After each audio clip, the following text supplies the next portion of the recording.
welcome to Teachings from the Sea with me, Matt, and the sea. Beautiful morning, unbelievably beautiful morning. In fact, we've been spoiled this week. We've been in the sea pretty much most mornings and evenings with the family. It's been great fun watching my son get used to the water. Crazy little child. So yes, Teachings from the Sea.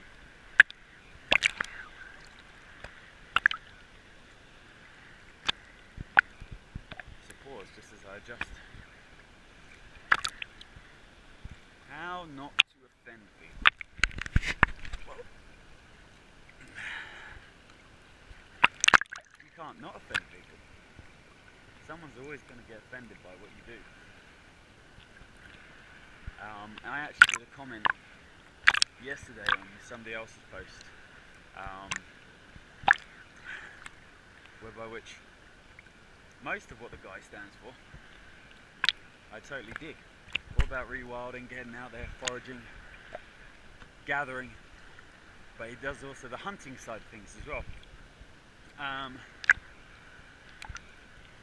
And not that I'm a strict vegan, but vegetarian definitely, haven't eaten meat for many a moon. And I'm not going to really get into that because the question is about not being offended, mind you, if you want to offend people. Talk diet, lifestyle, and religion, probably politics as well, and you're going to totally end up offending somebody. And I said to him, I sign up for most of what you say. I dig it. Get out there into the wild, into nature. Here we are, the deep blue. Swim, float, dive, climb, hike, forage, whatever it is. Reconnect with nature. Reconnect with that primal part of yourself. But the hunting side of things, I was like, I just don't think we need to do that. It's just something I really don't believe that we do. From growing in an allotment, seeing how abundant fruit, vegetables, herbs, so on and so forth are, and the fact that you can be ridiculously strong on that, and you can do wild food foraging as well. I really honestly believe, in my own personal experience, that animal meat is just not necessary. But I champion the fact that he actually goes out and hunts. So he takes complete responsibility and accountability for his actions. And that's essentially what he promotes as well. And it's nice because the animal is obviously then in its own environment, but we are all connected. And it's like if you exhaust it from a plant source, then that plant ends. But if you harvest consciously, then the plant source continues and actually becomes ridiculously abundant, multiplies, and spreads itself.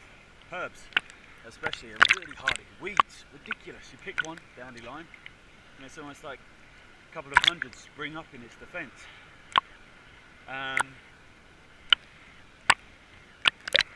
Whereas once you take the life of that animal, that consciousness, it's gone. Simple as that.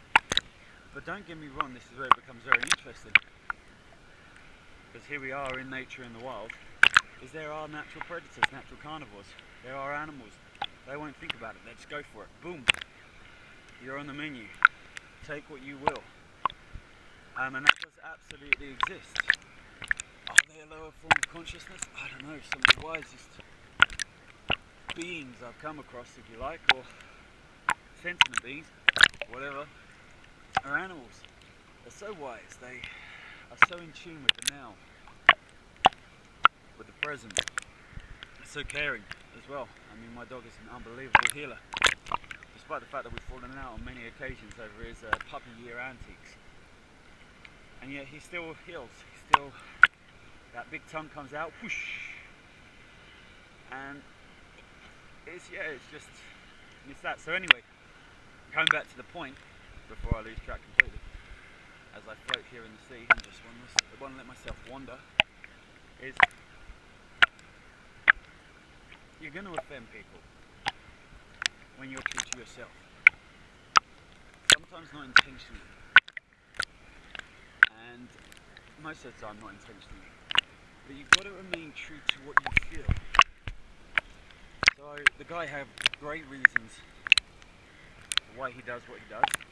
I'm not here to change him. I just don't feel what he does in that respect. And that is, in many respects, totally cool. I go on about how amazing the sea is for everybody if they get out here and they swim, but they don't do it. Not all of them, some of them do obviously. And that again is totally cool. They might choose a swimming pool instead because they feel it's safer or whatever the reasons. The key is to being within your own self is to not purposefully seek to offend, and to try and not take this life so personally. Instead, kind of allow yourself to cultivate an acceptance that we are all uniquely different, that what is blue to me might be completely different colour to you for some reason. I'm colourblind, apparently. So I see colours differently to other people, so I see the world differently to other people. It doesn't make my perspective right, it doesn't make your perspective wrong. It just means it's another perspective. So why would I take offence just because you see something differently to me? I may not understand it, but I may not have lived your life. And so therefore, I have the same insight that you have to your life.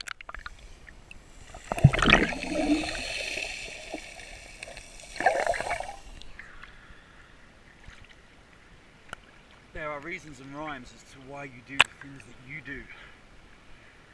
But if you're doing your things to please others, you're not staying true to your heart. And if you're not staying true to your heart, then when people get offended with what you do, you'll take it personally. And you'll feel the need to defend it. And then as you take a defensive position, an offense is going to come in. The two have to play out.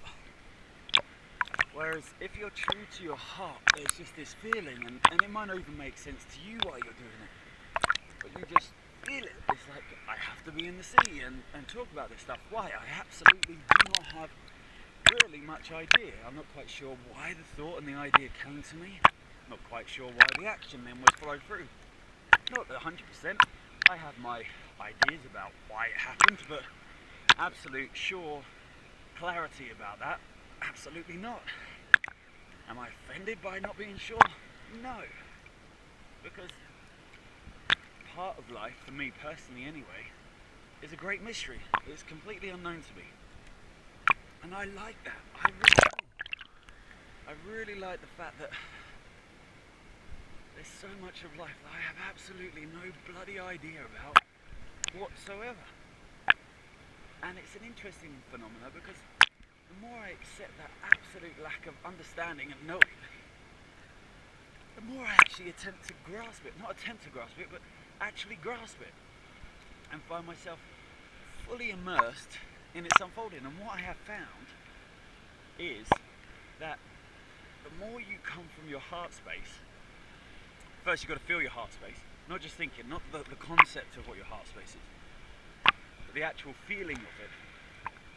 Well then the less offence you take because your heart is so strong. That energy, that force, that power is so powerful that you have absolutely,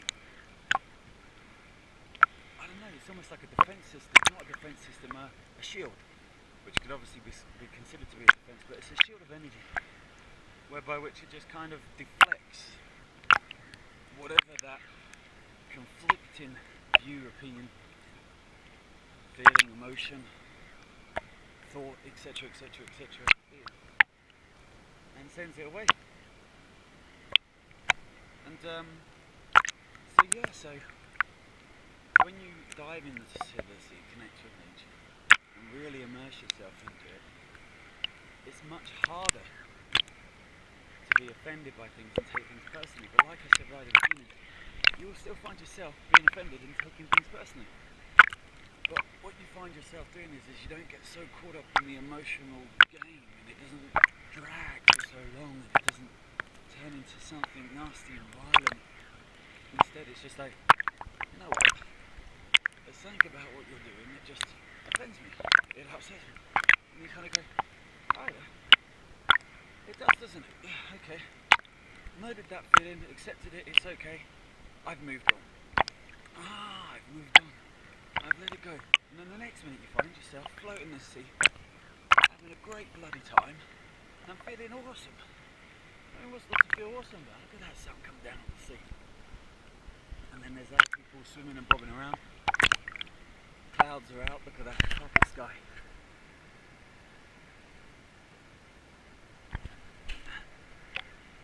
So you've got to be true to yourself. You've got to accept that as you be true to yourself and spread what it is that you need to spread in whatever way it is, whether it's art, whether it's science, whether it's building something, whatever it is that you find yourself doing, playing sport.